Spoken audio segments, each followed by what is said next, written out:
I first met my doppelganger on a Tuesday morning while taking out the trash. The moving truck had arrived next door the day before, a modest two-bedroom house that had been vacant for 3 months. I'd watched the new neighbor unload boxes, but hadn't gotten a good look at him. Just another guy in jeans and a t-shirt, moving into the quiet suburb of Riverside Oaks. But that Tuesday morning, as I dragged my trash bin to the curb, he was doing the same thing. And when he turned to face me, I nearly dropped the bin. He looked exactly like me. Not similar, not could be brothers, similar. Exactly like me. Same height, same build, same dark hair, with the same slight widow's peak. Same brown eyes, same nose, even the same small scar above his right eyebrow that I'd gotten falling off my bike when I was 8. We stared at each other for a long moment. Then he smiled, my smile, with my slightly crooked left incisor, and raised his hand in a wave. "Crazy, right?" he called out. "I'm David Chen. Guess we could be twins." "Michael," I managed to say. "Michael Chen." His smile widened. "Same last name, too. What are the odds?" I tried to laugh it off, but my hands were shaking as I walked back to my house. My wife, Sarah, was in the kitchen making coffee. I told her about the new neighbor, about how he looked exactly like me. "That's weird," she said, scrolling through her phone. "Maybe you guys are distant cousins or something." I wanted to believe that, wanted to think it was just an incredible coincidence. But David wasn't done moving in.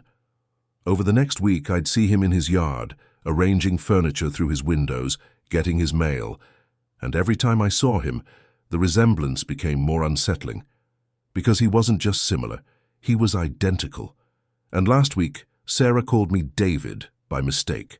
That's when I knew something was very, very wrong. Before we continue, make sure to subscribe to the channel and leave your like, because the ending of this story will shake you in ways you never imagined.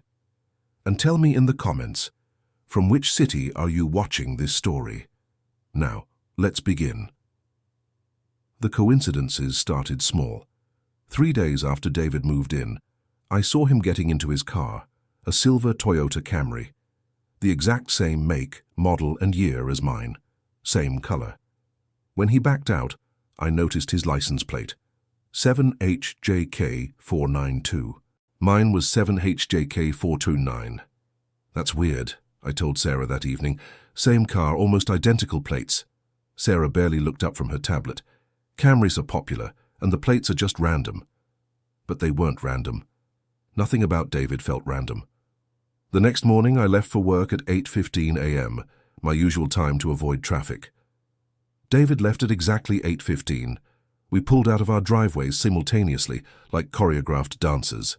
At the grocery store that weekend, I ran into him in the produce section. His cart contained the exact items mine did. Strawberries, lettuce, chicken breasts, pasta. He saw me staring and grinned. "Great minds think alike," he said, holding up the same brand of pasta sauce I was reaching for. I forced a smile and left quickly. That night I couldn't sleep. I kept thinking about the identical car, the matching groceries, the same morning routine. Sarah said I was being paranoid, but I knew better. David wasn't just my neighbor. He was studying me, learning me, becoming me. Sarah met David on Thursday. She came home from her nursing shift at Memorial Hospital with an odd expression. "I met your twin today," she said. "He was at the hospital. Said he recognized me from our address on some mail that got delivered to his house by mistake." My chest tightened. "He came to your hospital?" "Yeah. He's really nice, Michael. And wow, you weren't kidding about looking alike. It's uncanny." "What did you talk about?" "Just small talk. He asked how we met, how long we've been married, normal neighbor stuff." She smiled. "I think he's lonely. We should invite him over for dinner." I didn't want David in my house, but Sarah was insistent and I couldn't explain why without sounding crazy. So Friday night, David came over. He wore khakis and a blue button-down, the exact outfit I'd planned to change into. He brought Malbec wine, my favorite. And through dinner, he told stories that sounded suspiciously like my stories, just slightly altered. Sarah loved him, laughed at his jokes, asked him questions, and I watched as my doppelganger sat at my table, eating my food, charming my wife. When he left, Sarah said, "He's actually really great." I'm glad he moved here. I wasn't. I started documenting everything. Photos of David leaving at the same time as me.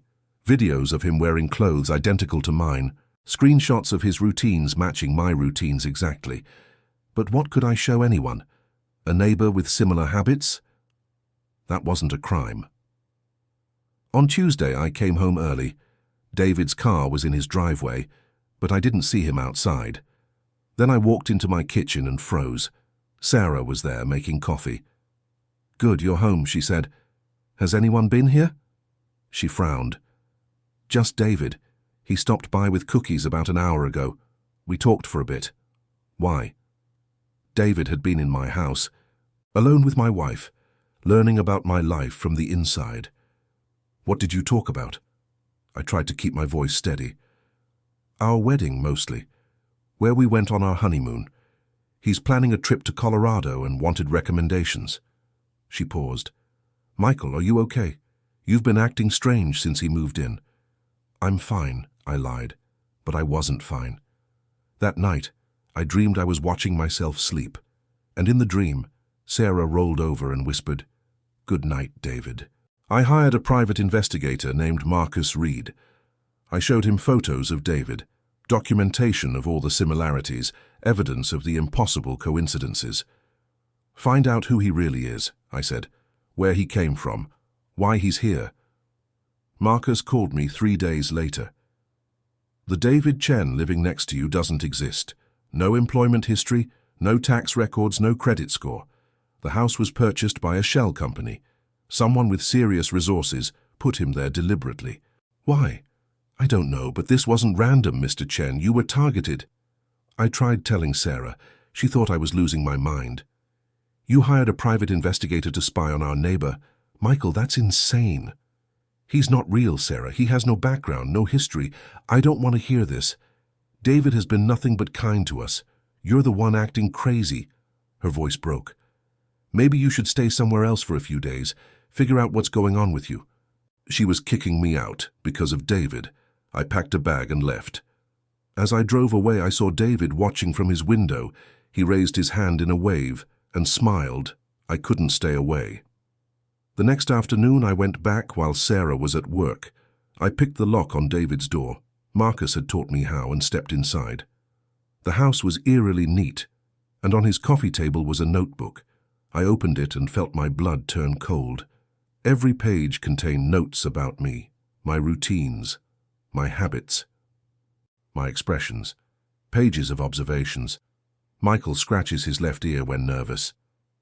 Coffee, 1 sugar, no cream. Laugh is higher pitched when genuinely amused. It was a manual for how to be me.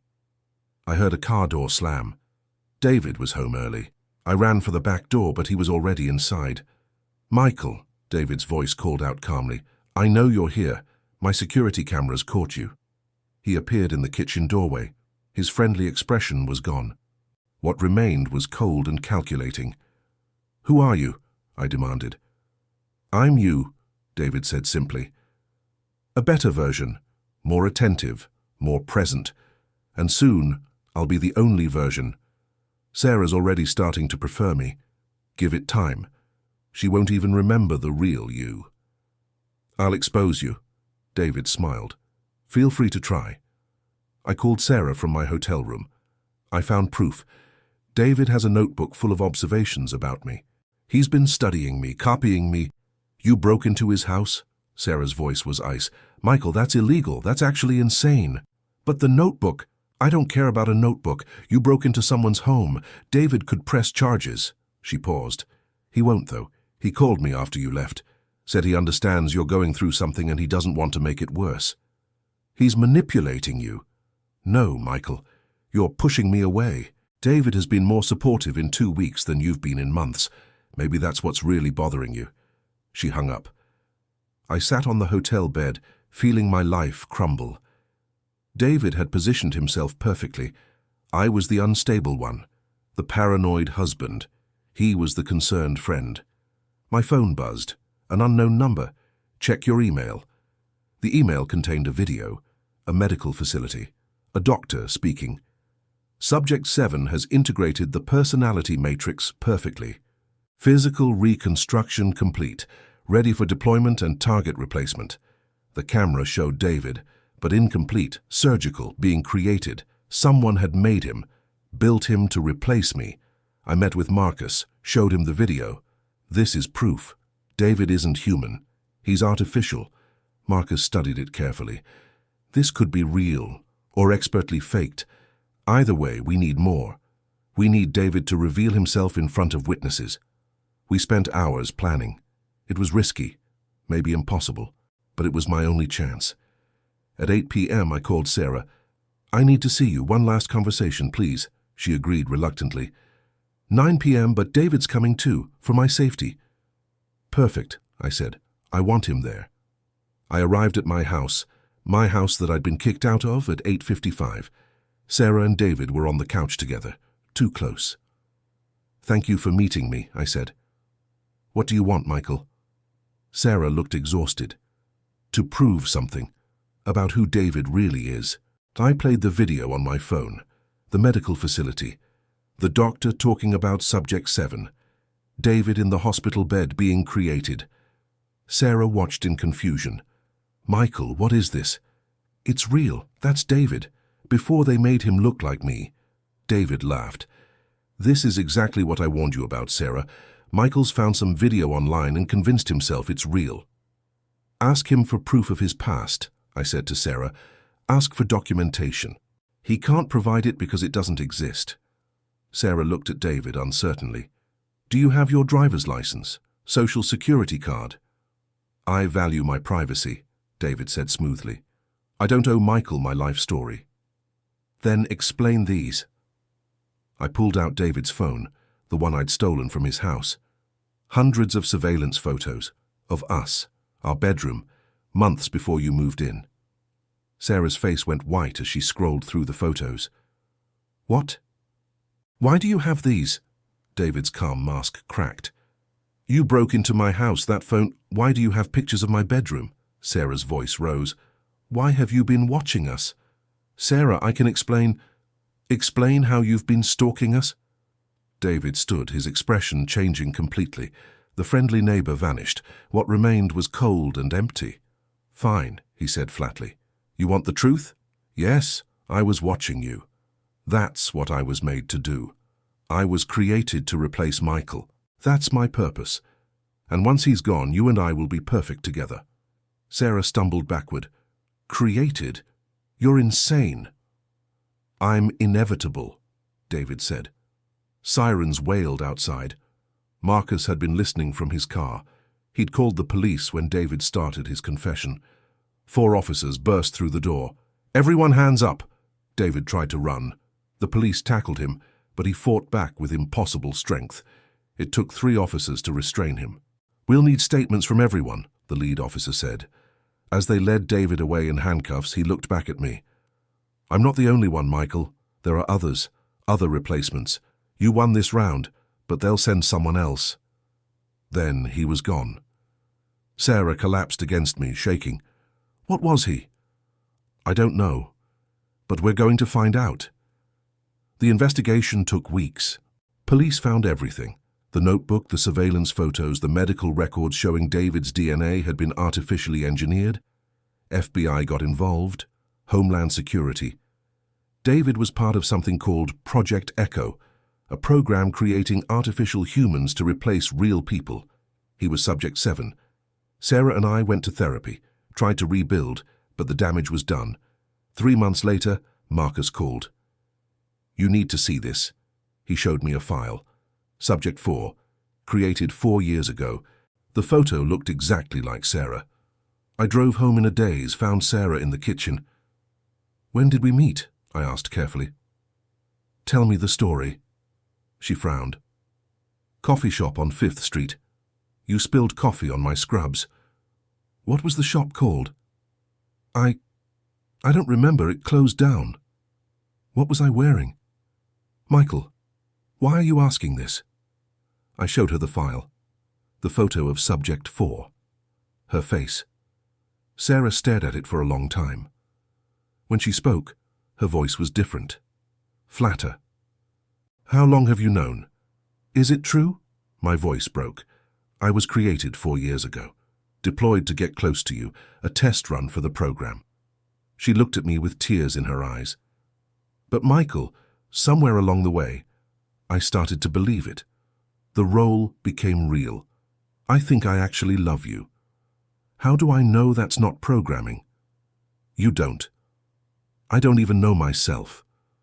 She was crying, but I stayed when I didn't have to.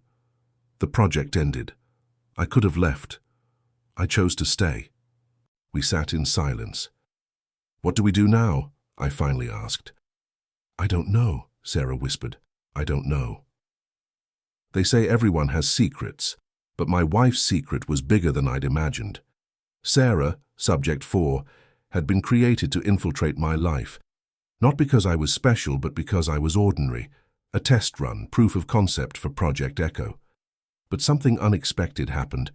She'd started to feel real emotions, or at least she believed she did.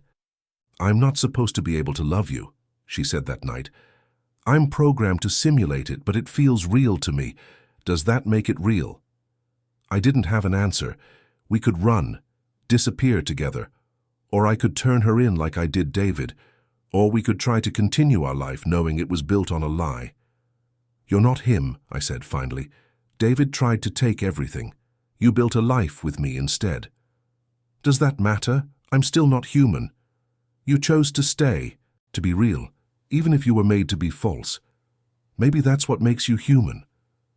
We're still together, still married, still trying to figure out what it means when one of you might not technically be real. The FBI never found the other missing subjects. They're out there living as someone else, replacing people who don't know they've been replaced. Sometimes I wonder if I'm one too. If the real Michael Chen died years ago, and I'm just a copy who thinks he's original. But then I look at Sarah, and I realize it doesn't matter. Real or artificial, human or replacement, we're both just trying to survive in a world where the line between the two no longer exists. My neighbor next door looked exactly like me. My wife started confusing us, but the truth was worse. Because my wife was never confused, she knew exactly who we both were. She was one of us all along.